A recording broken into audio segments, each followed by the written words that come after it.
Hallelujah. Hallelujah. Hallelujah. Hallelujah. Hallelujah. Hallelujah. Praise the Lord. Praise the Lord. Praise the Lord. Praise the Lord. యేసువా వందనం. యేసువా వందనం. యేసువా స్తోత్రం. యేసువా స్తోత్రం. యేసువా వందనం. యేసువా వందనం. యేసువా స్తోత్రం. యేసువా స్తోత్రం. ఆత్మదేవా వందనం. ఆత్మదేవా వందనం. ఆత్మదేవా స్తోత్రం. ఆత్మదేవా స్తోత్రం. పరిశుద్ధాత్మదేవా వందనం. పరిశుద్ధాత్మదేవా వందనం. యేసయ్యా స్తోత్రం. యేసయ్యా స్తోత్రం. యేసయ్యా వందనం. యేసయ్యా వందనం. Praise the Lord. Praise the Lord. Hallelujah. Hallelujah. Hallelujah. Hallelujah. Hallelujah. Hallelujah. Hallelujah. Hallelujah. Praise the Lord. Praise the Lord. Praise the Lord. Praise the Lord. Praise the Lord. Praise the Lord. Praise the Lord. Praise the Lord. Praise the Lord. Praise the Lord. యేసువా వందనం. యేసువా వందనం. యేసువా స్తోత్రం. యేసువా స్తోత్రం. Hallelujah. Hallelujah. దైవ జనమా, క్రీస్తుని సంగమా,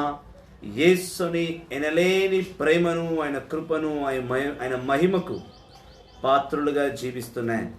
ఓ నా ప్రియ సహోదరి సహోదరులారా, క్రీస్తుని ఈ సన్నిధికి, యేసునాథుని మిక్కిలి ప్రేమకు, ఆయన కరుణకు, ఆయన మహిమకు, ఆయన మహత్కర కృపకు, ఆయన గొప్ప అనుభూతిని ఇచ్చే ఈ సన్నిధికి మీరందరూ ప్రభుని పేరుట ఆహ్వానితులే. This presence of God is most powerful. This presence of God is most glorious. This time, at this moment, at this second, where we take the name of the Lord and when we praise, we are blessed. We are filled with His glory. We are filled with His mercy. We are into the most precious presence of God, where God wants you and me to be corrected by His divine touch. ఆయన బహు గొప్ప శక్తివంతమైన ఆలోచనలతో, ఆయన మహిమతో, ఆయన కృపతో మిక్కిలిగా ప్రేమింపబడుతున్న మనల్ని సరిచేయుటకు దేవుడు అనుదినము ఆయన సన్నిధిలో మనల్ని నడిపిస్తూనే ఉన్నాడు. ఆ దేవాది దేవునకు, ఆ యేసయ్యకు, ఆ పరిశుద్ధగల తండ్రిని యెహోవాకు మనమందరి తరఫున పరిశుద్ధ కోట్లాది వందనాలు. దైవ జనమా, క్రీస్తుని సంగమా, ఓ నా ప్రభు పేరిట పిలువబడుతున్న విశ్వాసులారా, నా ప్రియ సహోదరి సహోదరులారా, ఈరోజు దేవుడు ముఖ్యమైన అంశమును మనకి ఇచ్చి ఉన్నాడు. నిన్న కొంచెం టెక్నికల్ ప్రాబ్లం రావడం వల్ల మనం లైవ్ తొందరగా ముగించుకున్నాం. మర్మాలను సత్యాన్ని నేర్చుకోకుండా నిన్నటి లైవ్ని మనము ముగించేశాం. కానీ ఈరోజు దేవాది దేవుడు అదే అంశమును ఇంకా ఎక్కువ ఆలోచనలతో, ఇంకా ఎక్కువ శక్తితో, ఇంకా ఎక్కువ ప్రేమతో మనల్ని ఆయన బలపరుస్తున్నాడు. Praise the Lord. Praise the Lord. Praise the Lord. Praise the Lord. Hallelujah. Hallelujah. Hallelujah. Hallelujah. Hallelujah. Hallelujah. దేవుని సన్నిధిలోకి వెళ్ళక మునుపు మనం ప్రార్థన చేసుకొని ప్రభులోని వాక్కులోకి, ఆయన వచనములోకి, ఆయన సన్నిధిలోకి పూర్తిగా మనం లీనమవ్వడానికి మునుపు ఆయన స్తుతిస్తూ స్మరిస్తూ ప్రార్థిస్తాం. చేతులు జోడించి కళ్ళు మూసుకొని ప్రార్థించడం. సర్వశక్తి గల పితైన సర్వేశ్వర, జీవపు కూటైన దేవ, మానవాళికి సంరక్షణ అయిన తండ్రి, నీ చిత్తానుసారం మమ్మల్ని జీవింపచేసి మీ చిత్తములు మమ్మల్ని నడిపించి మీ కృపతో, మీ కరుణతో, మీ మహిమతో మమ్మల్ని బలపరుస్తున్న ఓ నా బలమైన దేవ, నా యందు మిక్కిలి ప్రేమను ఉంచి నన్ను కాపాడుతున్న తండ్రి, నీకే స్తోత్రములు స్తోత్రములు స్తోత్రములు స్తోత్రములు స్తుతులు, ఘనతలు, మహిమలు, ఆరాధనలు. ప్రభా, జీవము ఇచ్చినది నీవే, ఈ జీవును పరిపాలించే పరిపాలకుడు నీవే, ఆపద సమయంలో ఆదుకునే ఆపద బాంధవు నీవే, రక్షణ సమయమందు రక్షించి కాపాడుతున్న రక్షకుడు నీవే, అనారోగ్య సమయంలో పరమ వైద్యుడైన లేపుచున్నది నీవే, నా దరిద్రమైన సమయంలో నాకు ధనవంతును చేసే గొప్ప పరలోక ఐశ్వర్యవంతుడు కూడా నీవే దేవా. ఏ సమస్య అయినా, ఏ ఆపద సమయమైనా సరే, యేసయ్యాని కొంతెత్తి పిలవగానే నా స్వరమును విని పరిగెత్తు వచ్చి నిన్ను కాపాడుచున్న ఓ నా పరమపిత, నీ పరిశుద్ధ పాదాలకు కోట్లాది కోట్లాది కోట్లాది వందనాలు తండ్రి. సమస్తమును సర్వమును చూచువాడము నీవే, సమస్తమును సర్వమును సరిచేర్చువాడము నీవే. అవును దేవా, మాలోని అనారోగ్యములను, మాలోని ఆర్థిక ఇబ్బందులను, మాలోని అన్సక్సెస్ఫుల్ లైఫ్ను, వివాహం కాని వారిని, వివాహం అయ్యే వారిని, సంతానం లేని వారిని సంతానం అయ్యి ఆ సంతానం మాట వినని తల్లిదండ్రులను ప్రతి ఒక్కరిని నీకు పేరు పేరున అర్పించుచున్నాను దేవా. ప్రతి ఒక్క సంఘాన్ని, ప్రతి ఒక్క చర్చ్ని, ప్రతి ఒక్క బోధకుడిని, ప్రతి ఒక్క ప్రీస్ట్ని, ప్రతి ఒక్క సిస్టర్ని, ప్రతి ఒక్క బిషప్ని, ప్రతి ఒక్క పోప్ని, ప్రతి ఒక్క దైవజనుని నీ కొరకై పోరాడుతూ, నీ కొరకై బోధిస్తూ, నీ కొరకై ఆరాధిస్తూ, నిన్ను స్తుతించి ఘనపరిచి మహిమపరిచి నీ సంఘాలను ప్రభువా ప్రత్యేకంగా నీ ఆధీనంలో ఉంచుకో తండ్రి. నీ సంఘానికి వచ్చే ప్రతి ఒక్క గొర్రెపిల్లను నీ స్వరం విని మార్చుము. ప్రతి ఒక్క సంఘ కాపరులను ఆశీర్వదించుము. నీ కృప, నీ కరుణతో యావత్ ప్రపంచమే నీ ప్రేమతో నిలిచిపోనుగాక. ఆమేన్, ఆమేన్, ఆమేన్. పరలోకమందున్న మా యొక్క తండ్రి, మీ నామం పూజింపబడునుగాక, మీ రాజ్యం వచ్చునుగాక, మీ చిత్తం పరలోకం నెరవేరినట్టు భూలోకమందు నెరవేరునుగాక. నానాటికి కావలసిన మానవను నేటికి ఇవ్వండి. మా తప్పబడిన వారు మేము మన్నించినట్టు మా అప్పులను మీరు మన్నించండి. మమ్మల్ని శోధన నుండి ప్రవేశించగా కీడును రక్షించండి. Amen. Praise the Lord, praise the Lord, praise the Lord, praise the Lord. Hallelujah, hallelujah. యేసువా వందనం, యేసువా వందనం, యేసువా స్తోత్రం. యేసువా స్తోత్రం. దేవుని సన్నిధిలో దేవుని బిడ్డలు మిక్కిలి సంతోషిస్తూనే ఉంటారు. దైవజనమా, క్రీస్తుని సంగమా, ప్రధానమైన కార్యము, ప్రధానమైన విషయము ప్రతి జీవితంలో మనల్ని క్షమించే అధికారము ఎవరికి ఉన్నది?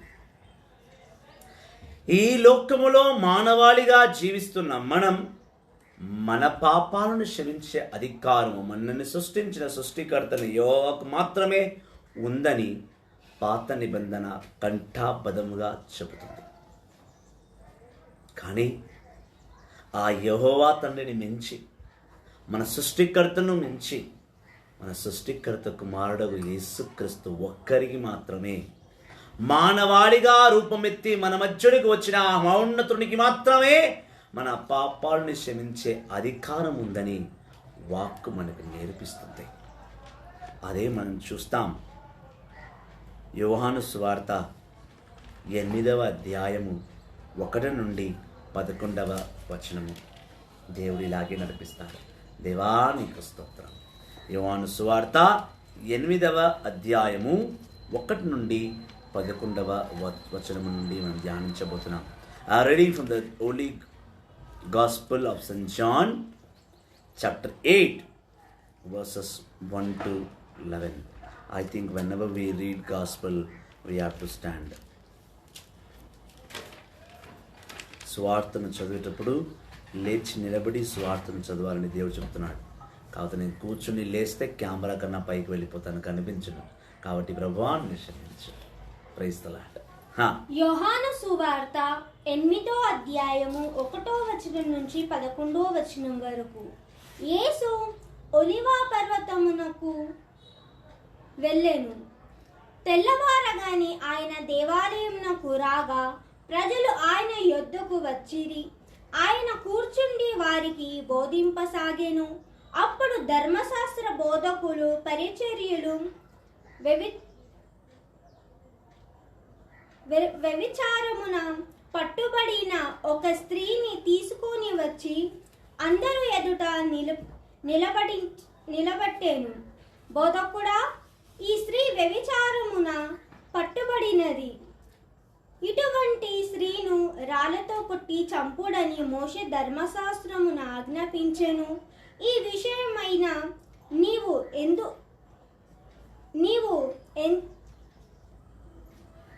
ఎంతమంది అనిరి, మీరు ఎంతమంది ఉన్నారని అనిరి. వారు యేసుని మాటలలో తప్పుపట్టి ఆయనపై నిందా నేరములపైకి ఇటులా అడిగిరి. యేసు వంగి వేలితో నేల మీద రాయసాగెను. వారు పదే పదే అడుగగా ఆయన లేచి, మీలో పాపము చెయ్యని వాడు మొట్టమొదట ఆమె మీద రాయి వేయవలొచ్చును అని చెప్పిరి. మరలా వంగి నేల మీద వేలుతో రాయసాగెను. ఆ మాటలు విని అచట ఉన్నవారు పెద్దలు మొదలుకొని ఒకరి వెంట ఒకరు వెళ్ళిపోయిరి. అందుకు వెళ్ళిపోగా ఎదుట నిలిచిన స్త్రీతో యేసు మాత్రమే ఉండిపోయెను. ఆయన తల ఎత్తి, అమ్మా, వారందరూ ఎక్కడ ఎవరునూ మీకు శిక్ష విధింపలేరు అని ప్రశ్నించారు. వారందరూ ఎక్కడా అని అడిగిరి. వారందరూ ఎక్కడ అని అడిగాను. ఆ స్త్రీ అందుకు, ఇక్కడ ఎవరునూ లేరు అని చెప్పగా యేసుక్రీస్తు ఆ స్త్రీతో చెప్పారు, ఇక మీదట పాపము చేయకండి, ఇంకా మీరు వెళ్ళవచ్చు అని ఆయన పలికిరి. ఇది ఏలిన వారి వాక్కు. సర్వేశ్వర, నీకే స్తుతి ఘనత మహిమ ఆరాధన చెల్లింపబడుతురుగాక. Praise the Lord, Praise the Lord. Praise the Lord, Praise the Lord. Praise the Lord. Praise the Lord. Hallelujah. Hallelujah. దేవాది దేవుడు మోషే ధర్మశాస్త్రంలో వ్యభిచారం చేస్తే రాళ్లతో ఎక్కడ కొట్టి చంపమని చెప్పాడు? చెప్పండి సిస్టర్.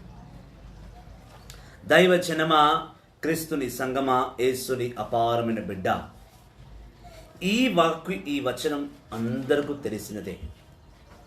చాలామంది ఈ వాక్కు, ఈ వచనాన్ని విన్నవారే, ఈ వాక్కు, ఈ వచనమును చదివినవారే, ఫిలిమ్స్లో, సినిమాలో, సీరియల్స్లో ఈ వచనాన్ని గురించి తెలిసిన వారే, ప్రతి ఒక్కరు తెలుసు. కానీ ఈరోజు దేవుడు ఇందులో ఉన్న మర్మం ఏమి నేర్పిస్తున్నాడో అది మనం చూడబోతున్నాం. దేవాది దేవుడైన ఏకైక కుమారుడు యేసుక్రీస్తు ఎప్పుడైతే మొదటి రోజు తన వాక్యాన్ని బోధించి ముగించిన తర్వాత మరుసటి రోజు ఒలివా కొండ మధ్యలోకి వెళ్ళినప్పుడు, మరుసటి రోజు తన ఆలయంలోకి వచ్చి తన తండ్రిని యెహోవా గురించి బోధించుచున్నాడు. యేసుక్రీస్తు ఆలయం దగ్గర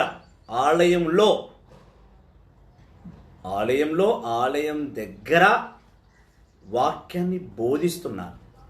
అలా బోధిస్తున్నప్పుడు అక్కడ కొంచెంమంది ఫారిజీస్ ఏం చేశారు, ఒక వ్యభిచార స్త్రీని తరుముకుంటూ ఆలయానికి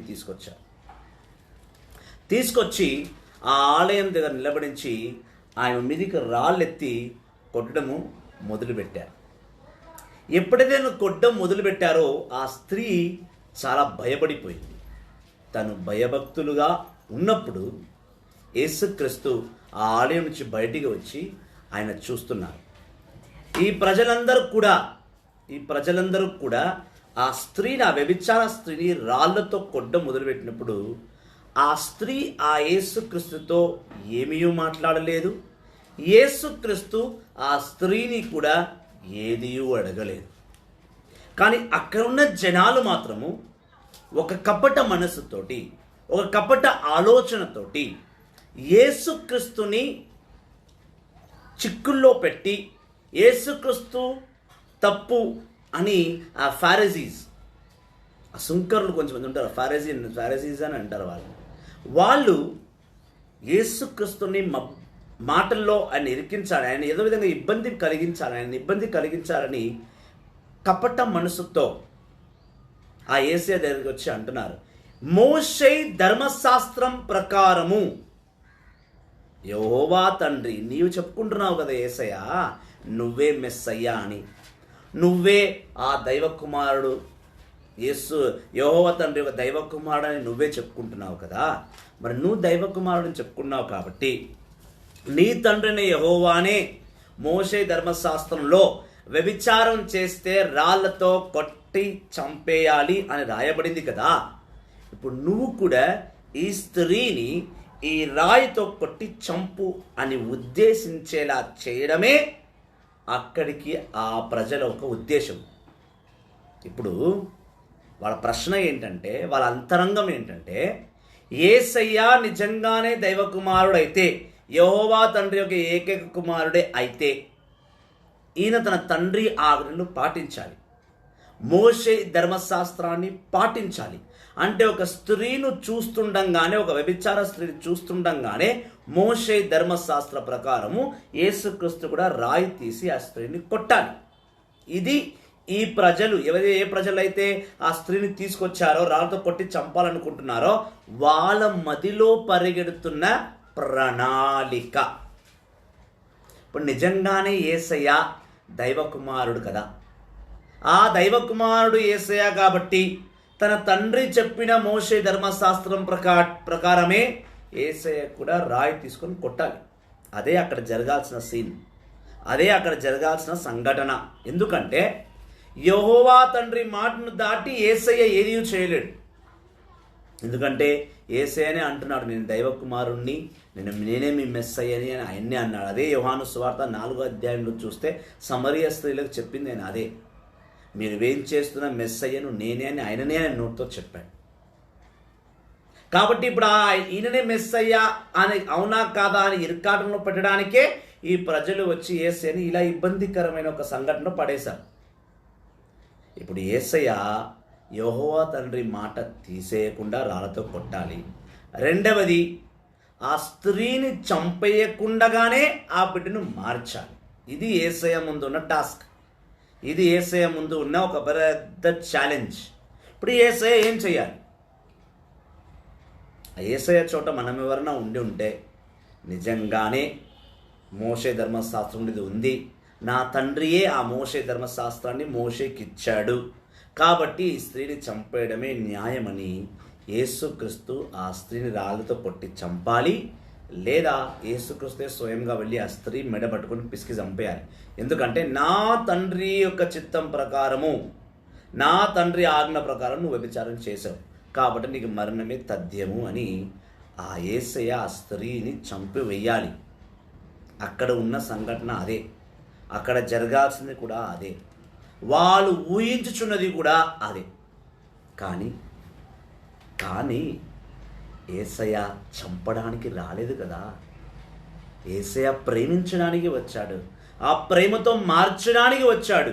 ఆ ప్రేమలో యెహోవా తండ్రి యొక్క ఆజ్ఞలకు ఎటువంటి భంగము కలగకుండా తన తండ్రి ఆజ్ఞను పూర్తి చేస్తూనే తను క్షమించాడు. ఇది యేసయ్య మదిలో మెదులుతున్న ఆలోచన.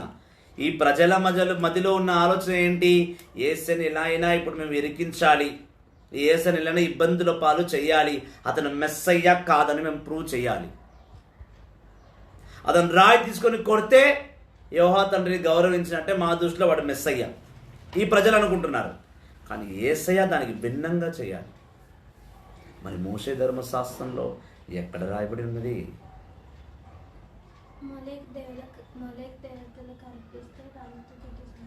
చదువు. లేవ్యాకాండము 20వ అధ్యాయము 1వ వచనము చదువు. ప్రభు మోషేయును ఇజ్రాయేలుతో ఇట్లా చెప్పమనెను, మీలో గాని మీతో వసించు పరదేశీలో గాని ఎవడనైనా తన పిల్లలను మొలేకు దేవతలకు అర్పించిన అని సమాజమంతయు అతన్ని రాళ్ళతో కొట్టి చంపవలేను. వ్యభిచారం చేస్తే రాళ్ళతో కొట్టి చంపన్నాడు కదా. మొలేకు దేవుళ్ళని చెప్పాడు, అవును. అన్య దేవుణ్ణి ఆరాధిస్తే రాళ్ళతో కొట్టి చంపాలి, ఓకే. మరి వ్యభిచారము చేస్తే రాళ్ళతో కొట్టి చంపని ఎక్కడ చెప్పాడు? Praise the Lord, praise the Lord, hallelujah. యేసువా వందనం, యేసువా స్తోత్రం, యేసువా వందనం, యేసువా స్తోత్రం, ఆత్మదేవా వందనం, ఆత్మదేవా స్తోత్రం. Praise the Lord, praise the Lord, hallelujah, hallelujah, hallelujah. Praise the Lord, praise the Lord, praise the Lord, praise the Lord. దైవ జనమా, క్రీస్తుని సంగమా, యేసు క్రీస్తు తలంచుచున్నది వేరు, ఈ ప్రజలు తలంచుచున్నది వేరు. వ్యభిచారము చేయరాదని నిర్గమకాండం 20వ అధ్యాయంలోనే 10 ఆజ్ఞల్లోనే రాయబడి ఉన్నది. 9వ ఆజ్ఞ 8, 9, 2 కలిపి చూసుకున్నా మనకు అర్థమవుతుంది. దానికి భిన్నంగా నిర్గమకాండం 23 అధ్యాయంలో చూసినా 24 అధ్యాయంలో చూసినా నా మాట విననివాడు ఎవడైనా సరే రాళ్లతో కొట్టి చంపుతాను అని దేవుడే కొంచెం ఇండైరెక్ట్గా చెప్పాడు. మోషే ధర్మశాస్త్రం నిజంగానే రాయబడినది. వ్యభిచారం చేస్తే రాళ్లతో కొట్టి చంపాలి. అన్య దేవుణ్ణి ఆరాధిస్తే, అన్య దేవుళ్ళకు నీ బిడ్డలను అర్పించేస్తే కనుక వాడిని రాళ్లతో కొట్టి చంపాలని రాయబడి ఉన్నది. పాత నిబంధనలో దేవుడు అదే చెప్పాడు. ఇప్పుడు యేసయ్య కూడా వ్యభిచారి రాళ్లతో కొట్టాలి. కానీ అలా కొట్టకుండగా ఆయన ముందు ఏం పని చేశాడంటే మనసులోనే తన తండ్రిని అడిగాడు, ప్రభువా ఈ ప్రజల పాపములను నేను నేల మీద రాయవచ్చునా? బాగా చూస్తే ఆ వ్యభిచార స్త్రీ ఏడ్చుకుంటూ అలా నిలబడిపోయింది లేదా కూర్చొని ఉండింది మోకాల్లో. యేసయ్య ఏమీ అడగలేదు ఆ స్త్రీని. ఆ స్త్రీ యేసయ్యను కోరలేదు. దావీదు కుమారుడా నన్ను రక్షించిన ఆయమ కోరలేదు. ఓ నా స్త్రీని నేను క్షమిస్తున్నానని ఆయనను చెప్పలేదు. ఈ ప్రజలే రాళ్ళతో కొరడం మొదలుపెట్టారు. యేసయ్యని ప్రశ్నించడం మొదలుపెట్టారు. నువ్వు నిజంగా మెస్సయ్యవైతే రాయి తీసుకొని కొట్టురా, ఎందుకంటే నీవంటున్నావు యెహోవా తండ్రి నుంచి వచ్చావని. ఆ యెహోవా తండ్రి మాకు నేర్పించాడు. మోషే ద్వారా నేర్చుకుంది అదే, వ్యభిచారం చేస్తే రాళ్ళతో కొట్టి చంపాలి. ఇప్పుడు ఈ రోజున ఎంతమంది వ్యభిచారం చేయట్లేదు? వ్యభిచారం కాస్త ఫ్యాంటసీగా మారిపోయింది, కాస్త లగ్జరీగా మారిపోయింది వ్యభిచారం. భర్త ఉండగానే ఇంకో వ్యక్తి కావాలి స్త్రీకి, భార్య ఉండగానే ఇంకొక స్త్రీ కావాలి భర్తకు. పోనీ అలా రిలేషన్షిప్ పెట్టుకుని సాజీవనం చేస్తున్నవారు దేవుడు క్షమిస్తాడేమో అనుకుంటే అతను ఉండగానే ఇంకోడు కావాలి మళ్ళీ. అదేదో గవర్నమెంట్ 5 సంవత్సరాలకు చేంజ్ అవుతున్నట్టు కొంచెంమంది స్త్రీలకు 5 సంవత్సరాలకు 3 సంవత్సరాలకు ఒక భర్త కావాలి, ఒక వ్యక్తి కావాలి. ఏమంటే వాడు నన్ను సంతృప్తి పరచలేదు, శారీరకంగా నన్ను సంతృప్తి పరచలేదు. ఆత్మరికంగా నువ్వు ఎంత సంతృప్తి పడ్డావో నీ శారీరక వేషధారణ చూసి అర్థమవుతుంది. నీ ఆత్మలో దేవుడు ఉంటే నీ శరీరం శారీరక వాంఛలు కోరదు. నీ శరీరం నిండా ఈ లోక ఆశ నింపబడి ఉంటే, నీ శరీరం నిండా కామపిశాశ నింపబడి ఉంటే, నీ శరీరం నిండా మోహాలు లోహాలు నింపబడి ఉంటే నువ్వు 5 సంవత్సరాలకి ఏమి వారానికి ఒకసారి ఒక వ్యక్తిని కూడా మారుస్తావు. దీనికి పేరు లవ్, దీనికి వీరిస్తున్న పేరు ప్రేమ. నేను నమ్మి ప్రేమించాను, వాడిని తిరిగి ప్రేమించట్లేదు, అందుకే నేను ప్రేమించే వ్యక్తిని కోరుకుంటున్నాను. డైవర్స్, ఇక్కడ డైవర్స్, అక్కడ డైవర్స్, అక్కడ డైవర్స్. ఒక 7-8 డైవర్స్ల తర్వాత 8వ అమ్మాయితో సెటిల్ అవ్వాలి life. Fantasy and luxury adultery call this is. నిజంగానే పుట్టకూటి గురించి వ్యభిచారం చేసే స్త్రీలు చాలా నయము, అది కూడా తప్పే. ఎందుకు నయం అన్నా అంటే బహిరంగ తన శరీరాన్ని అమ్ముకొని తన బిడ్డల్ని పోషిస్తుంది. ఈ వ్యభిచారాలు అవడానికి కారణము ఒక 3 ఉన్నాయి. ఒక స్త్రీ వ్యభిచారం మారడం మొదటి కారణము భర్తను నమ్మి గంపడి పిల్లల్ని కన్న తర్వాత భర్త తాగుడుకు బానిసై సంపాదన ఇవ్వకపోతే ఆమెకు వేరే గత్యంతరం ఉండదు. గత్యంతరం ఉంది, ఆమె తలుచుకుంటే కూలీ పని చేసో, డొమెస్టిక్ సర్వెంట్, ఇంట్లోకి వెళ్ళి బాసాలు దొమ్మి వంట వండి అలాంటి సంపాదన చేసుకుంటూ కూడా పిల్లల్ని సాధవచ్చు. కానీ షార్ట్ కట్ వే ఏంటంటే శరీరం ఉంది కదా, దీన్ని అమ్ముకుంటే ఎదుటి ఎంత మొగడైనా నా అందాన్ని చూసి ఆకర్షణతో చెందడా, నాతో వ్యభిచారం చేయడా అనే ఒక ధైర్యం. దానివల్ల అనారోగ్య పాలై HIV, AIDS చచ్చిపోతున్నారు. నిజంగానే పొట్ట కడుపులో పెట్టుకొని కడుపును నింపడానికి, బిడ్డల కడుపు నింపడానికి షార్ట్ కట్ వే గురించి వెళ్ళి వ్యభిచారం చేస్తాం.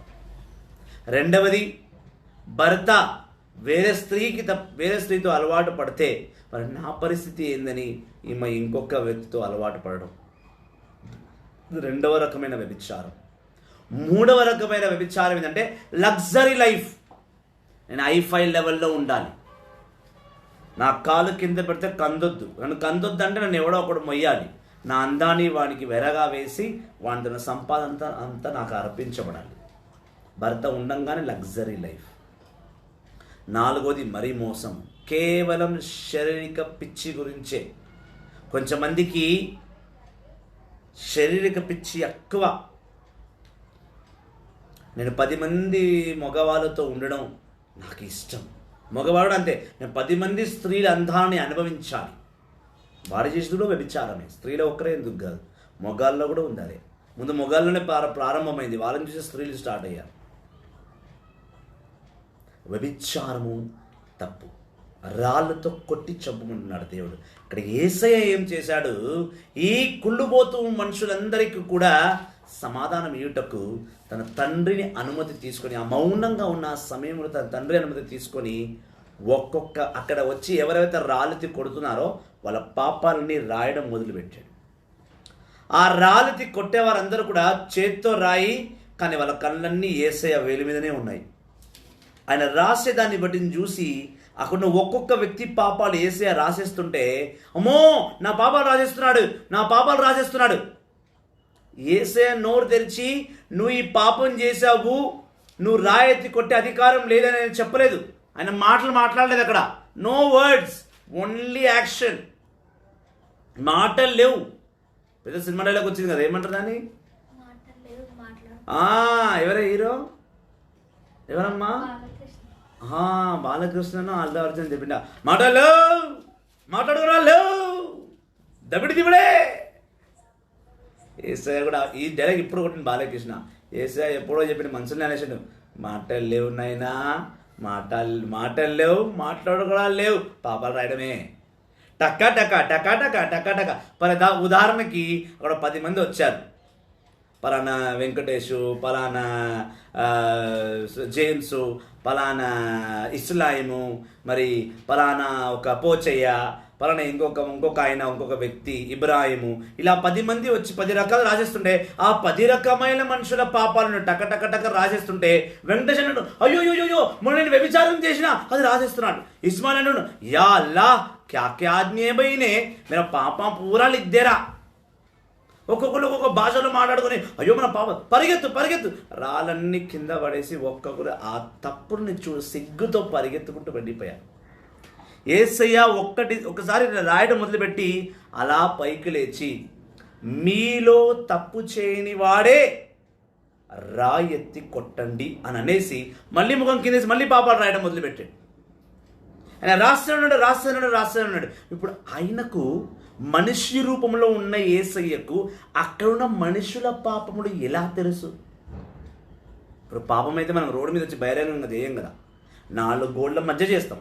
ఆ 4 గోళ్ల మధ్య చేసిన పాపము అదే లోకంలో ఉన్న ఒక దైవజనుడికి ఎలా తెలుస్తుంది? ఎలా తెలిసింది? అతను మెస్సయ్య కాకపోతే, అతను మెస్సయ్యని ప్రూవ్ చేసు. అక్కడ యేసయ్య 3 థింగ్స్ చేస్తున్నాడు. 1, తన దైవ కుమారుని చెప్పడానికి పాపాలు రాయడం పడుతున్నాడు. 2వది, అక్కడ ఉన్న ప్రతి ఒక్కరు రాయి ఎత్తిన ప్రతి ఒక్కరిని మీరు పాపం చేశారు కాబట్టి మీరు రాయి ఎత్తి కొట్టే అధికారం మీకు లేదని తన రాతలో చూపిస్తున్నాడు. 3వది, ఆ స్త్రీని మారుస్తున్నాడు. చూడమ్మా, అందరూ పాపాలు రాస్తున్నాను, కానీ నేను నీ పాపం మాత్రము రాయట్లేదు. నిన్ను రాయెత్తు కొట్టిన వారి పాపాలు నేను రాస్తున్నాను, కానీ నీ పాపాలు నేను రాయట్లేదు. ఎందుకో తెలుసునా? ఎందుకనంటే నువ్వు క్షమింపబడబోతున్నావు. ఇప్పుడు యేసుక్రీస్తుని హృదయంలో ఒక్క రాతతో 3 సమాధానాలు ఇచ్చాడు. ఇంకా అందరికీ దబిడి దిబిడే. ఇంకా ఒక్కొక్కడు పరిగెత్తనే ఉన్నాడు అక్కడి నుంచి. ఎవడు రాయెత్తి కొట్టట్లా, ఎవడును రాయెత్తి కొట్టట్లేదు. ప్రతి ఒక్కడు అక్కడి నుంచి పరిగెడుతున్నాడు. యేసయ్య అక్కడ నిలబడ్డ చోట ప్రతి ఒక్క పాపము రాయడం మొదలుపెట్టాడు. అంటే 3 కార్యాలు చేశాడు. 1, అక్కడ ఉన్న యావత్తు జనాల పాపాలను ఆయన రాస్తూ వాళ్ళని మారు మనసు పొందని హెచ్చరించాడు. 2వది, ఆ స్త్రీ పాపము రాయలేదు ఆయన, అంటే ఆమెను క్షమించబోతున్న ఇంటిచ్చాడు.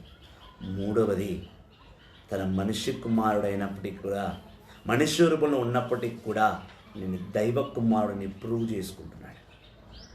మేధావులు, గొప్ప మేధావులు ఎక్కువగా మాట్లాడరు, యాక్షన్స్లోనే చూపిస్తారు. అందుకే మనం చూస్తున్నాం.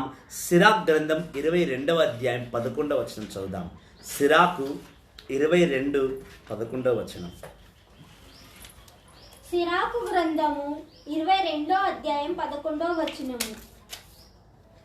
జ్యోతి ఆరిపోయినది హ్మ్. కనుక మృతు కొరకు విరపింతుము. తెలివి కొరకు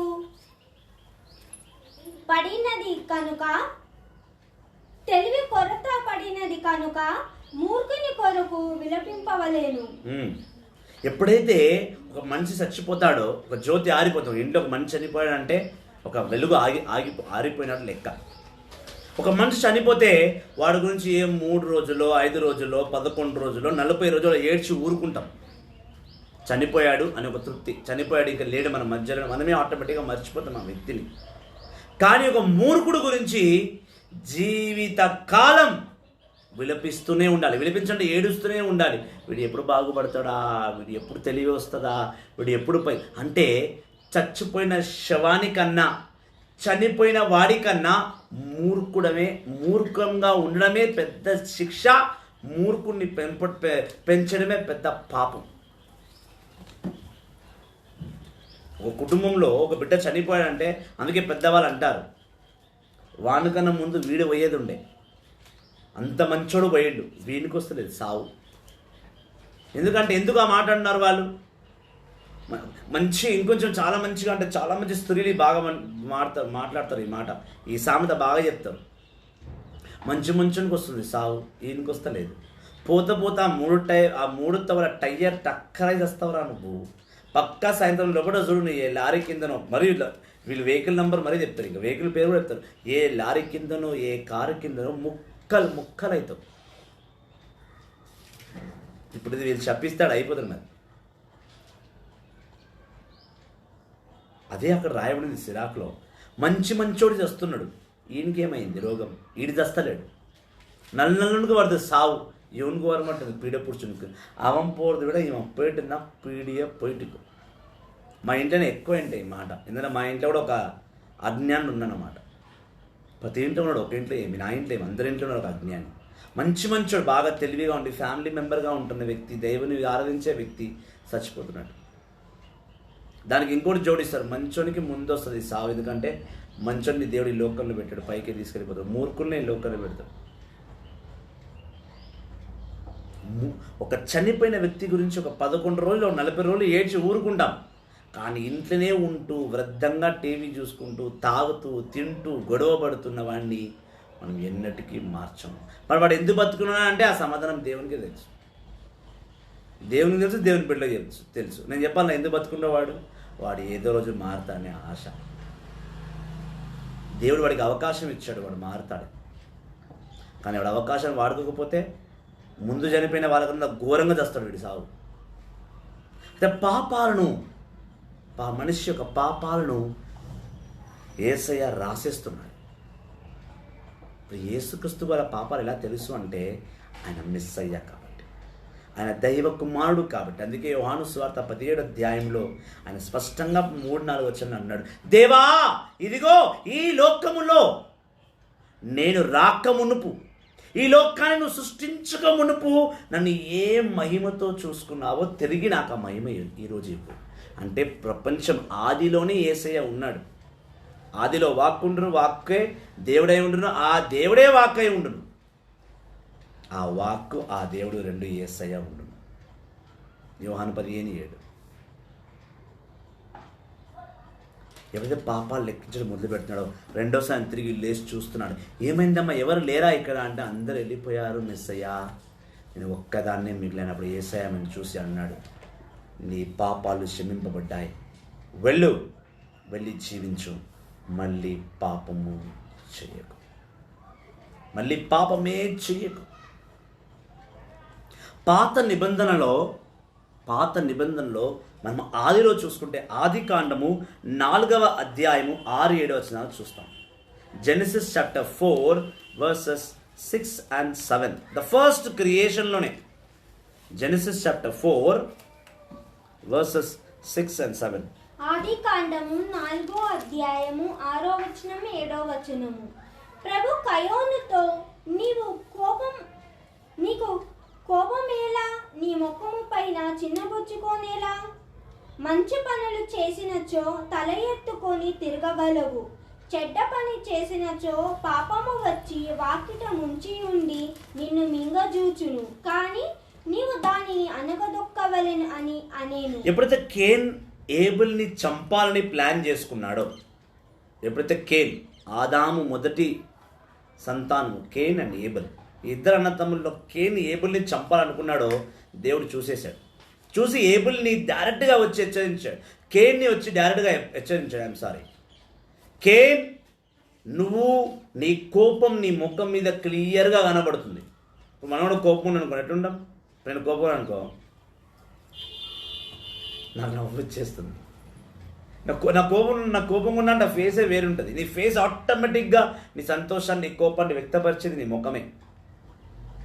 కోపం ఉంటే ఏమిటంటే బొంగమూతి పెడుతుంది, ఇట్లా పెడతాం, బొంగమూతి పెడతాం పెట్టమా. ఇప్పుడు భర్త వెళ్ళి భార్యని అడగాలి, oh my darling, I love you, నా షోనా, సారీ కోపంలో కొట్టేసిన, కోపం లేదా వాసి విసిరేసిన, పోని ఏం కాదు. అదే భార్య భర్తను కొట్టంగానే సరే ముఖం కడుక్కొని మంచిగా తయారై నెత్తి నిండా మల్లెపూలు పెట్టుకొని ఆయమ టైప్ ఆఫ్లో ఆయమ వెళ్ళి sorry darling, I love you, ఆయమ క్షమించు అని అడుగుతారు. కోపము నవ్వు రెండు ముఖములోనే కనబడుతుంది. కేన్ ఎప్పుడైతే ఆగ్రహం చెందాడో దేవుడు స్వయంగా కేన్కి వచ్చాడు, కేన్ వద్దు, నీ ముఖంలో కోపం కనబడుతుంది. మంచి పని చేసి ఉంటే నువ్వు తల ఎత్తుకుని తిరిగేవాడవు, నువ్వు తప్పు పని చేసావు కాబట్టి నీ ముఖంలో ఆ ఆగ్రహం కనబడుతుంది. కాబట్టి వద్దు, ఆ కోపం పాపము, ఆ పాపము నీ ఇంటి ముందు నీ తలుపులో వచ్చి నిలబడుతుంది. వద్దు, కోపం మానుకో, వద్దు మానేయ్, కోపం వద్దు. దేవుడు ఇక్కడ నీ కోపాన్ని క్షమిస్తున్నానని చెప్పది హెచ్చరించాడు. He gave a warning to కేన్కు వార్నింగ్ ఇచ్చాడు, వద్దు, ఆ కోపం వద్దయ్యా, మానే. నీ కోపాన్ని ఎవడు వచ్చి నలగదొక్కడు, నీ కోపాన్ని నువ్వే నలగదొక్కుకోవాలి. దేవుడు హెచ్చరించాడు. ఒక భర్త ఒక భార్యకు ప్రామిస్ చేశాడు, ఏమని? నిన్ను జీవితంలో నేను కొట్టను. పెళ్ళైన ఒక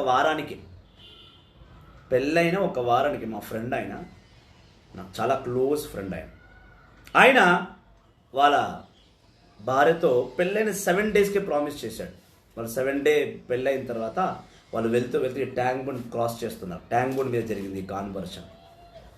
భార్య భర్తను అడిగింది, నా చేయి పట్టుకుంటున్నావు బాగానే ఉంది, నన్ను నువ్వు నడిపించగలవా, నువ్వు వివాహం చేసుకున్నావు మరి ఏంటి అని అంటే, ఆ భర్త అన్నాడు, నేను నీకు ఏదైనా ఎక్కువ తక్కువ చేయొచ్చేమో కానీ నేను ఒక ప్రామిస్ మాత్రం చేస్తున్నా, దేవుని మీద ప్రామిస్, నేను ఒక్క చెంప దెబ్బ కూడా కొట్టను. వాళ్ళకు పెళ్ళై ఇప్పుడు 20 సంవత్సరాల పైన అవుతుంది. ఇంతవరకు ఆ భర్త ఆ భార్యను కొట్టనే లేదు. అయితే ఆమెను కొట్టకుండా నేనేం చేస్తుంటారు తెలుసా? ఇంట్లోని అన్ని సామాన్లను కొడుతుంటారు. ఆయన కోపం టీవీ ఫట్, అలా భార్య ఉల్టా జవాబిస్తున్న భర్త కొంచెం అద్దం గిఫ్ట్ ఫట్. దేవుని పడాలి తప్ప అన్నీరే కొట్టినాను. కొత్త ఫోన్లు అన్నీరే కొట్టిను. ఏ కొత్త ఫోన్ కొంటే చాలు ఆ ఫోన్ మేము నెక్స్ట్ టైం అయినా కొత్త ఏమరా ఇరగొట్టేసినావారా, అయిపోయిందా దాని పని, ఏం చేయాలరా భయ్, ఏం అర్థమవుతుంది. కానీ వాడు ఇచ్చిన ప్రామిస్ మీద నిలబడ్డానికి వాడు అన్నీ పలగొట్టుకున్నాడు, కానీ తన భార్యను మాత్రం ఒక్క చెంపద కూడా కొట్టలేదు. మాట్లాడతాడు, ఆగ్రహంగా మాట్లాడతాడు, తిడతాడు, బూతులు మాట్లాడతాడు, వర్స్ట్ మాటలని మాట్లాడతాడు. ఒక విధంగా చెప్పాలంటే కొట్టమే నయం వాడి మాటల కన్నా. కానీ ఏం చేస్తాం, వాడి నిలబడ్డ ప్రామిస్, వాడు చేసుకున్న ప్రామిస్ అటువంటిది. వాడేమైనా కొట్టలేదు ఇంతవరకు. మేము చూస్తున్నాం కల్లారా, 20 సంవత్సరాల నుంచి ఒక్క దెబ్బ కూడా కొట్టలేదు. 20 years అయిపోయింది. వాడు కొడుతూనే మేము అందరం వెయిటింగ్. వాడు ఎప్పుడు కోపం వచ్చి మేము అంటాం, ఇయ్యాల ఉంది ఏడముంది, ఇది ఆవేశంగా రాజశేఖర్ దగ్గర లోపడిపోతాడు, బ్రహ్మానందం దగ్గర నవ్వుకుంటూ బయటకు వస్తాడు. ప్రైజ్ ద లార్డ్, హల్లెలూయా, యేసువా వందనం. మా దోస్తులు ఎన్నోసార్లు ఛాలెంజ్ చేసుకోరు, ఇలా నీకు నాకు ఛాలెంజ్ రా, ఇటు కొట్టొస్తాడు, ఏదో ఛాలెంజ్, అన్ని ఆడే గెలుస్తున్నాడు. అటు లోపల పోయి అరుస్తున్నాడు, బయట వచ్చి మా దగ్గర పైసలు దెబ్బతున్నాడు. ఈయన పెద్ద మనిషి. ప్రైజ్ ద లార్డ్, హల్లెలూయా. మన కోపము మన శత్రు. Ever angry is ever best enemy. Best అని ఎందుకు అంటే ఇంకా మన కోపం మన అంతే.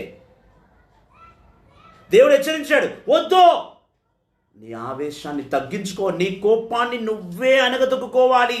ఎవడు వచ్చి అణగదొక్కడు? ఎస్, అది నిజం.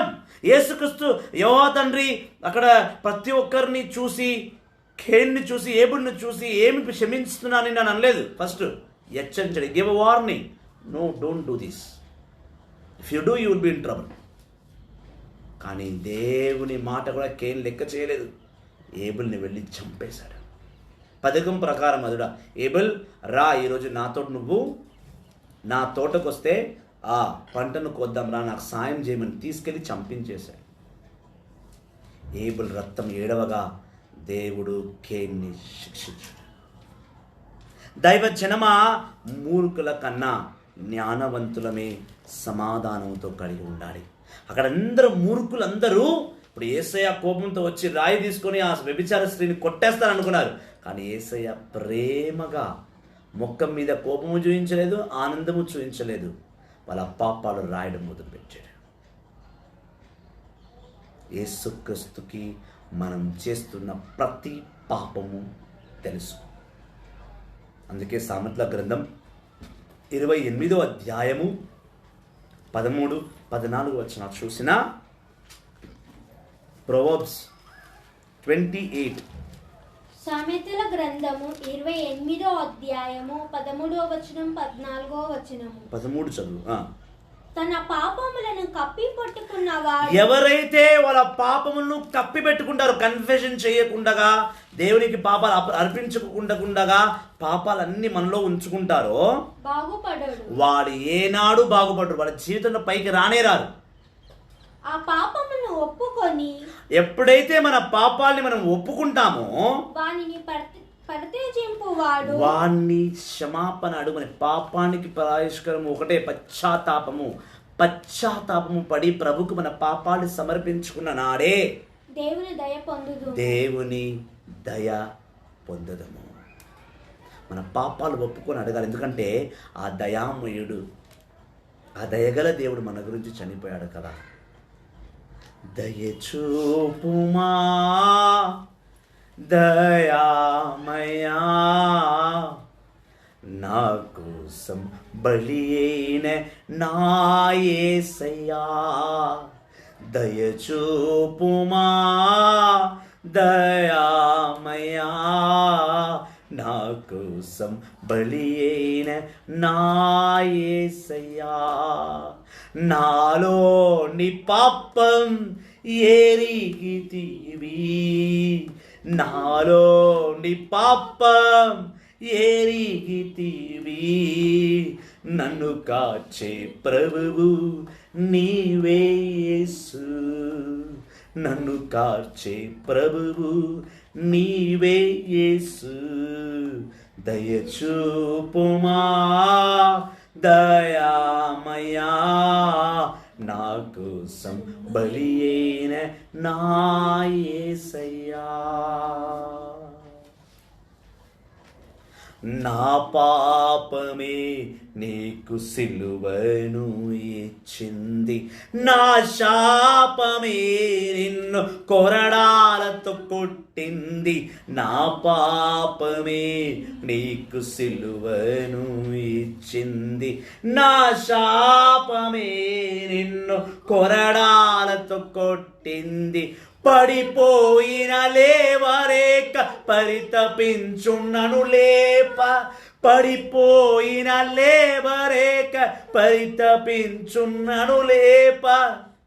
పడిపోయిన నీవు నన్ను తలంచి లేచితివి, పడిపోయిన నీవు నన్ను తలంచి లేచితివి. ఎంత బంగారు లాంటి మాటలండి. నిజంగా ఈ సమయంలో క్రిస్తురాజు గారికి నిజంగా వినలేని ధన్యవాదాలు తెలియపరచుకోవాలి. ఆయన పడిపోయాడు, లేవలేడు, కానీ పడిపోయిన ప్రతిసారి నా ప్రజలను లేపాలని ఆయన పడిపోతూ లేస్తూ ఉన్నాడు. పడిపోయిన తను నన్ను తలంచి పైకి నిలబడ్డాడు. నా బిడ్డలు పడొద్దని ఆయన పడుతూ లేస్తూ మన పాపాల భారాన్ని మోసుకొని కింద పడిపోతున్న యేసయ్య బిడ్డలము మనము, వారసులు మనము. ఆయన యందు, ఆయన ప్రేమ యందు, ఆయన కృప యందు, ఆయన మహిమ యందు జీవిస్తున్న క్రీస్తుని అసత్యమైన వారసులము, సేవకులము మనము. ఆ దేవాది దేవుని ప్రాణభిక్షతో బతుకుతున్న భిక్ష వాళ్ళము మనం. దైవజనమా, క్రీస్తుని సంగమా, యేసుని అపారమైన బిడ్డలారా, ఆయన పాపాలు రాయడం మొదలుపెట్టాడు. ఒక్కడును రాయెత్తలేదు. అందరూ పారిపోయారు, పరిగెత్తుకుంటూ పోయారు. మన పాపాన్ని రాసే అధికారము యెహోవా తండ్రి తర్వాత మెస్సయ్య అయిన యేసయ్యకే ఉన్నది. అదే కాకుండా మనం చూస్తాం మత్తయి సువార్త 9వ అధ్యాయము, మత్తయి 9:1-8 చదువుదాం. Matthew's gospel chapter 9 verses 1-8. మత్తయి సువార్త 9వ అధ్యాయము 1-8 వరకు. అంతటా యేసు పడవ ఎక్కి సరస్సును దాటి తన పట్టణమునకు చేరెను. అప్పుడు పడకపై పరుండి ఉన్న పక్షవాది రోగిని ఒకనిని కొందరు ఆయన వద్దకు తీసుకొని వచ్చిరి. వారి విశ్వాసమును గమనించి ఆ రోగితో, కుమారా, ధైర్యము వసింపుడు, నీ పాపములు క్షమింపబడినవి అని యేసు పలికెను. అప్పుడు ధర్మశాస్త్ర బోధకులు కొందరు ఇతడు దైవదూషణము చేయుచున్నాడు అని తమలో తాము అనుకొనిరి. వారి తలంపులను గ్రహించిన యేసు, మీరు మీ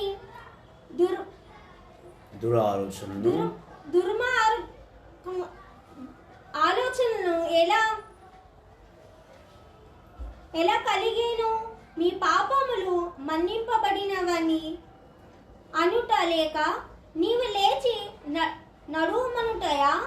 ఈ రెండింటిలో ఏది సులభము?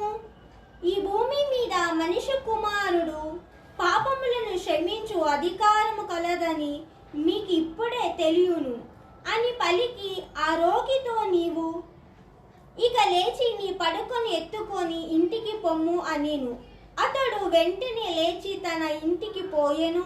అది చూచిన జన సమూహము భయపడి మానవులకిట్టి అధికారము ఇచ్చిన దేవుని స్తుతించిరి. ఆమేన్, ఆమేన్, ఆమేన్, ఆమేన్, ఆమేన్, ఆమేన్. యేసుక్రీస్తు తన సొంత ఊరిలో వచ్చాడు. సొంత ఊరికి. ఒక్కసారి 9వ అధ్యాయం 1వ వచనం చదవమ్మా, బాగా ధ్యానించాలి ఈ విషయం. మత్తయి సువార్త 9వ అధ్యాయం 1వ వచనము. అంతటా యేసు పడవ ఎక్కి సరస్సును దాటి తన పట్టణముకు చేరెను. లూకాసు వార్త 4వ అధ్యాయంలో చూస్తే తన సొంత పట్టణంలోనే నజరేతులోనే ఆయన వాక్యాన్ని బోధిస్తే ప్రజలు ఆయన అంగీకరించలేదు. వీడు వడ్రంగి కుమారుడేనా అని ప్రశ్నించారు. ఇక్కడ మళ్ళీ తన సేవను చేస్తూ మళ్ళీ తన సొంత పట్టణానికి ఆయన వచ్చినప్పుడు ఆ సరస్సున లేక్ సముద్రం ఒడ్డున ఆయన చేరినప్పుడు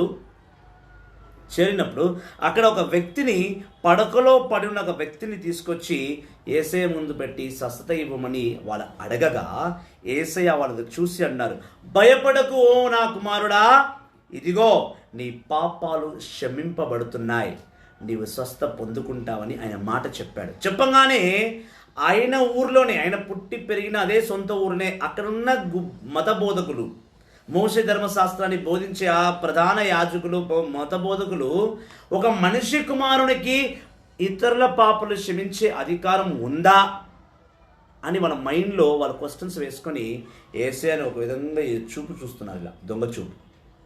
యేసయ్య వాళ్ళని గమనించి యేసయ్య అన్నాడు, ఏలా మీకు ఈ కపట బుద్ధి, ఏలా మీకు ఈ చెడు ఆలోచన? నేను పాపాలు క్షమిస్తున్నాను అంటే ఒక మనిషి పాపాలు క్షమించగలడా దేవుడి తప్ప అనేదే కదా మీ ప్రశ్న. అంటే ఇప్పుడు మీ మైండ్లో పరిగెత్తున్న ఆలోచనలు చాలా ఈజీగా వెళ్ళిపోయాయి, కానీ దాన్ని ఇప్పుడు ప్రూవ్ చేయడానికి నేను సిద్ధంగా ఉండాలి. నేను ప్రూవ్ చేస్తా. యేసయ్య వాళ్ళతో ఛాలెంజ్ చేస్తున్నారు. ఒక విధంగా చెప్పాలి అంటే ఛాలెంజ్ అంటే నువ్వెంత నేనెంత అని కాదు. మీరు ఆలోచిస్తున్నారు కదా, మీ ఆలోచనని తారుమారు చేస్తాను నేను. చూడండి, ఇప్పుడు నా వ్యక్తిని, ఓ నా కుమారుడా ధైర్యం వహింపుడు, నీ పడక నుంచి లేచి నువ్వు నడు అని చెప్పగానే ఆ వ్యక్తి లేచి నడుస్తే తన పాపాలు క్షమింపబడ్డట్టే. చూసుకోండి మరి, దైవ కుమారుడు నేను నా దేవుడు నా తండ్రిని యెహోవా నాకు పాపాలను క్షమించే అధికారం ఇచ్చడా లేదా అని ఇక్కడ ప్రూవ్ చేస్తాను. ఆయన నిజంగా దైవ కుమారుడు కాకపోయినుంటే పాపాలు క్షమించే అధికారము ఆయనకు ఉండేది కాదు. పాత నిబంధనలో ప్రతి ఒక్క ప్రవక్తతో దేవుడు చెప్పించాడు, పాపాలు క్షమింపబడాలి, ప్రజలు పాపాలు చేయకూడదు, లేదా ప్రవక్తలు వేడుకుంటే దేవుడు వాడిని క్షమించాడే తప్ప ఏ ప్రవక్తను కూడా నీ పాపాలు క్షమింపబడ్డాయి లే నువ్వు వెళ్ళు అని మాత్రం చెప్పలేదు. పాత నిబంధనలో ఏ ప్రవక్తకు కూడా దేవుడు అధికారం ఇవ్వలేదు. లేవియా కాండం 5వ అధ్యాయం 5వ వచనంలో చూస్తాం. లేవియా 5:5 చదువు. అంత సంకటంలోకి వెళ్ళిపోయావు ఏంటమ్మా? దేవుడు ఎక్కడ చెప్పాడా? నాకు తెలియకుండా నీకేమైనా చెప్పాడా? ప్రవక్తలు చెప్పాడని. లేవి 5:5 చూడు. 5వ అధ్యాయం 5వ వచనము. పై పాపములలో దేనినైనా కట్టుకొనిన వాడు తన దోషములను అంగీకరింపవలయును. అతడు తన పాపమునకు ప్రత్యాతముగా ఆడమేకను లేక గొర్రెను. ముందుగా ఏ వ్యక్తి ఏదైనా పాపం చేస్తే ఆ పాపాన్ని వాడు ఒప్పుకోవాలి, కన్ఫెస్ చేయాలి. ఇంగ్లీష్లో చాలా బాగా రాయబడింది. లేవియా కాండము 5వ అధ్యాయం 5వ వచనం. Can you read in English? Leviticus 5:5 says very clearly. Leviticus chapter 5 verse 5. When a person is guilty, he must confess the sin. And as When a person is guilty, he must confess his sin. Good news బైబుల్లో confess అనే word మొట్టమొదటిసారి ఇక్కడ use చేయబడ్డది. You will not find the confess word in Genesis. In good news Bible I'm saying, not in another Bible. I'm talking about good news Bible. I'm talking about the good news Bible. ఈ good news బైబుల్లో లేవియా కాండం 5వ అధ్యాయం 5వ వచనంలో మాత్రం first time confession రాసి ఉంది. నువ్వు తప్పు చేస్తే నీ పాపాలు దేవుని దగ్గరికి వెళ్ళి ఒప్పుకోవాలి. అయితే ఎక్కడ ఒప్పుకోవాలట? 2వ దినచర్య. కూర్చోకమ్మా. 2వ దినచర్య 7వ అధ్యాయం 14వ వచనం. ప్రతిసారి అలసిపోతున్నావు, ప్రభు పేరిట నీకు దేవుడు శక్తినిచ్చును గాక. 2వ దినచర్య 7వ అధ్యాయం 14వ వచనం చదువు తల్లి. 2వ దినచర్య. అలసిపోసొలిసిన నా ఆత్మమా నా వద్దకు రా, విశ్రాంతి ఇస్తాను. దేవుడు మత్తయి 11:28 అన్నాడు. నువ్వు అలసిపోతే దేవుని దగ్గర రామ్మ, దేవుడు నీకు విశ్రాంతి ఇస్తాడు. 2వ దినచర్య 7వ అధ్యాయము 13వ వచనం 14వ వచనం చదువు. నేను వానలను కురిపియకుండా ఆశ్చర్య ద్వారములు మూసివేసినప్పుడు గాని దేశమున నాశనము చేయుటకు ముడుతల దండును పంపినప్పుడు గాని అంటు రోగములు వ్యాపించినప్పుడు గాని ప్రజలు నాకు మొరపెట్టి తమను తాము అంగీకరించుకొని తాము దుష్ట కార్యములను విడనాడదూరని ఆకాశము నుండి నేను వారి వేడుకలను ఆలింతును, వారి పాపములను క్షమింతును, వారి దేశమును అభివృద్ధిలోనికి తెత్తును. ఆమేన్. ఎప్పుడైతే సొలొమోను ఆలయాన్ని కట్టాడో అప్పుడు దేవాది దేవుడు సొలొమోను ద్వారా చెప్తున్న మాట ఇది.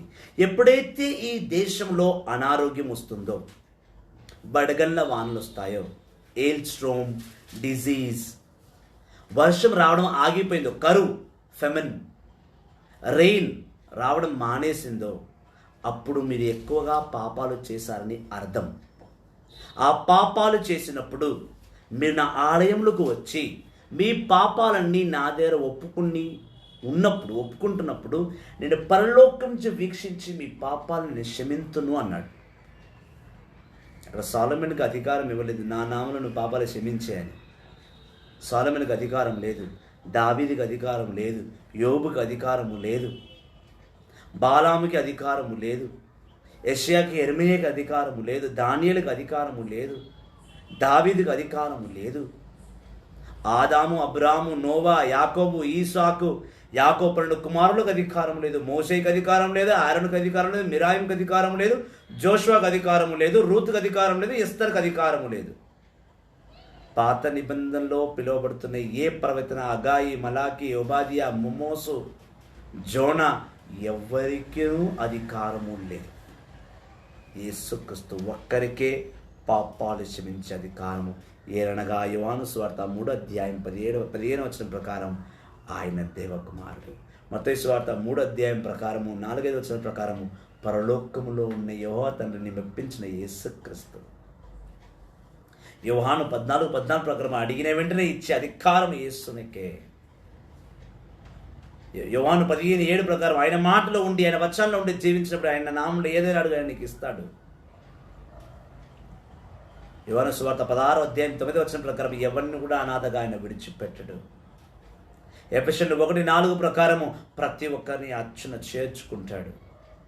1 పేతురు 1:15 ప్రకారం ఆయన పవిత్రతలో ఉన్నవారికే క్షమాపణ. యోహాను సువార్త 21 ప్రకారము ఆయన ఎవరు ఎక్కువగా ప్రేమిస్తారో వాళ్ళు తన గొర్రెలను కాచుకోవాలి, కాపాడుకోవాలి, ఆయన మందిని చూసుకోవాలి.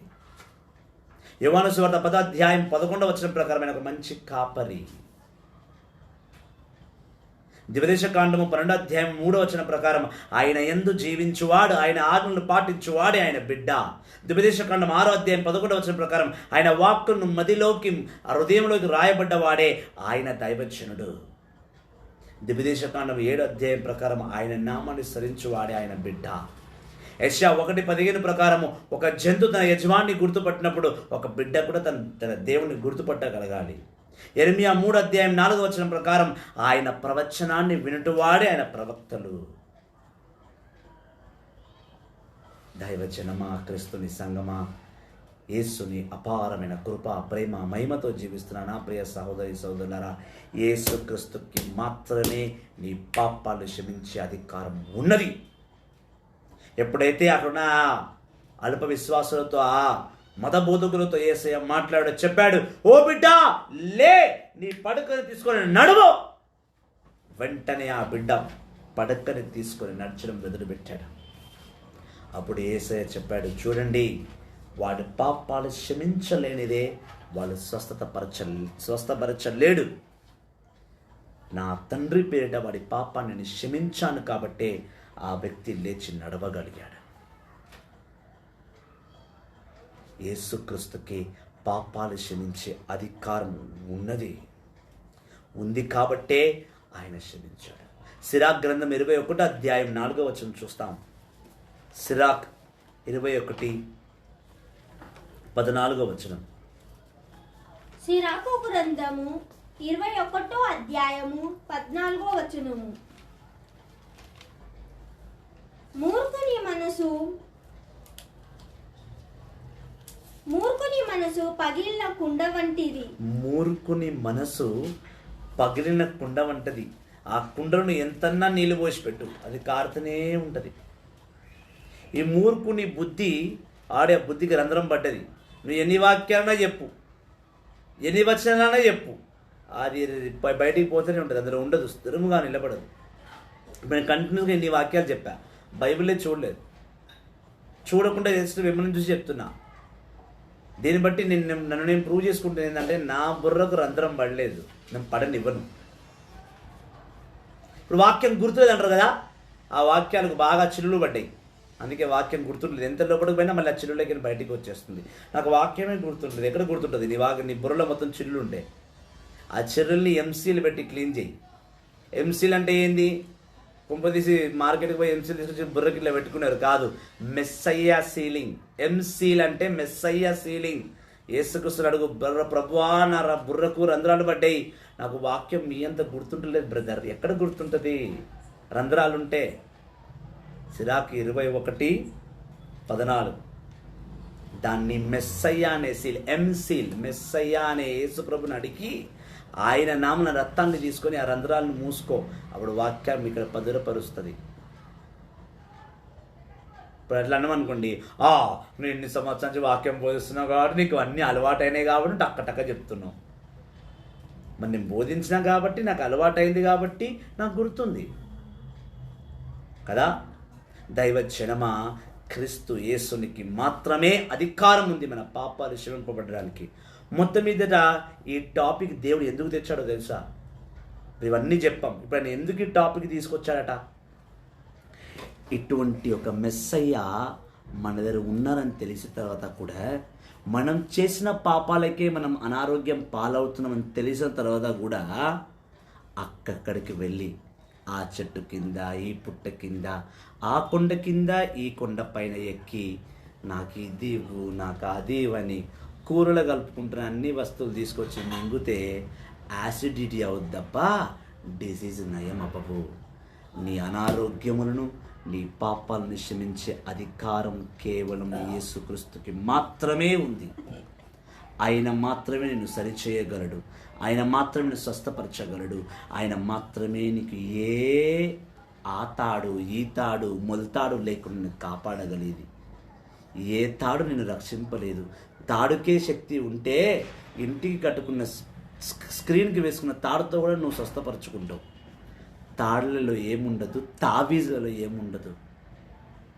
సర్వోన్నతులని యేసుక్రీస్తులోనే అన్నీ ఉంటాయి. అది నమ్మితే నీకు రక్షణ, అది నమ్మకపోతే నీకు శిక్షణ. రక్షణ లేనివాడు శిక్షణలో ఉండాలి, శిక్షణలో లేనివాడు రక్షణలో ఉండాలి. దైవజనమా, క్రీస్తుని సంగమా, యేసే సర్వశ్రేష్ఠుడైన రక్షకుడు. ఆయన వాక్కే నీకు ఆహారమైన, ఆధారమైన, ఏదైనా. యేసే సమస్తము సర్వము. ఆయన లేని చోట నువ్వు ఏదియూ వెతకలేవు. నీ బుర్రకు చిల్లుబడ్డది, వెళ్ళి మెస్సయ్య సీలింగ్ తీసుకొచ్చి క్లీన్ చేసుకో. వాక్కు వచనము లేని జీవితం జీవితమే కాదు. అభిషేకం లేని జీవితం జీవితమే కాదు. స్తుతి ఆరాధన లేని బ్రతుకు బ్రతుకే కాదు. యేసయ్య లేని కుటుంబం దైవ కుటుంబం కానే కాదు. అందుకే లూకాసు సువార్త 2వ అధ్యాయంలో యేసయ్య అన్నాడు, యోహా తండ్రి దేవుడితో చెప్పించాడు, మీకు ఒక రక్షకుడు పుట్టాడు. రక్షకుడు అంటే రక్షించేవాడు. రక్షించేవాడికి ఏ అధికారం ఉంటుంది? పాపాలని క్షమించి ప్రేమించి కాపాడే అధికారం ఉంటుంది. యేసయ్య మాత్రమే మనల్ని రక్షించగలడు. యేసయ్య మాత్రమే మనల్ని కాపాడగలడు. యేసయ్య మాత్రమే మనల్ని స్థిరముగా ఆయన తండ్రి దగ్గర చేర్చగలడు. కావున ప్రభు యేసుక్రీస్తుని అంగీకరించి పాపాలన్నీ క్షమింపబడి ఆయన సన్నిధిలో నిత్యము నిరంతరము సమాధాన గల జీవితం జీవించరు కాక. Praise the Lord. సో ప్రభు యేసులోనే సమస్తం ఉన్నది. చెట్టుల్లో, పుట్టల్లో, చామల్లో ఎక్కడ ఏమీ లేదు. అవి పాటికి అవి ఎదుగుతున్నాయి, అవిటికి పాటికి అవి నీడేస్తున్నాయి, దాని పనులు అవి చేసుకుంటున్నాయి. నువ్వు దానిపైన ఆధారపడితే నీ జీవితం బాగుపడుతుంది. యెషయా గ్రంథము 48వ అధ్యాయంలో కూడా దేవుడు ఇదే చెప్పాడు. 40 నుండి 48 వరకు బాగా చదివితే ఆకాశంలో ఉన్న తార నీకు దేవుడు కారాదు, భూమి మీద పుడుతున్న చెట్టు చామ నీకు దేవుడు కారాదు, ఏ కొండలో ఏ కోనలో నీకు స్వస్థత అనేది దొరకదని యెషయాతో దేవుడు పలికాడు. కాబట్టి దైవజనమా, క్రీస్తుని అంగీకరించు, క్రీస్తుని ఒప్పుకో, క్రీస్తుని ప్రేమలో నిత్యము నిరంతరము మీరు జీవింతురు కాక. ఈ లైవ్ని షేర్ చేయండి. చాలా విలువైన ఇన్ఫర్మేషన్తో దేవుడు ఈ లైవ్ని నడిపించాడు. ఇంతకుముందు 4 o'clock ఒక లైవ్ ఉండింది. మా టీం మెంబర్లో సిస్టర్ గారు ఒక లైవ్ చేశారు. ఇలా ఒక్కొక్క సేవకులు వారానికి ఒక లైవ్తో మిమ్మల్ని అందరినీ కూడా వాక్కుతో బలపరచడానికి సిద్ధపడుతున్నారు. కాబట్టి మా టీం గురించి, మా టీం మనుషుల గురించి, మా సేవకుల గురించి ప్రార్థించండి. మీ ప్రార్థన మాకు ఎంత అవసరం. ఈ లైవ్ని షేర్ చేయండి. క్రీస్తుని ప్రేమలో నిత్యము నిరంతరము సమాధానంతో జీవించండి. రేపు సాయంకాలం 5 o'clock మళ్ళీ యథావిధిగా ప్రభుని సన్నిధిలో, ప్రభుని వాక్కులో తిరిగి కలుసుకుందాం. Thank you very much. God bless you all. Praise the lord.